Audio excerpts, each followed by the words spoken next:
আগামী বছর দ্রব্যমূল্যের মূল্য বৃদ্ধি পাবে না, হ্রাস পাবে না, স্থিতিশীল থাকবে, এটা আসলে শুধু আমার একার প্রশ্ন নয়, অনেকেরই প্রশ্ন। এই বিষয়টা একটু জানতে চাই। আগামী বছর যেটা হতে পারে, আমাদের কিছু ফসল নষ্ট হতে পারে অতিবৃষ্টি এবং লু হাওয়া জনিত কারণে।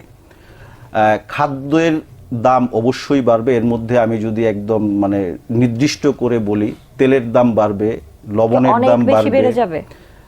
দেখুন, কারো কারো কাছে 10 টাকা মূল্য কিন্তু অনেক, আবার কারো কারো কাছে 100 টাকা কিছুই নয়।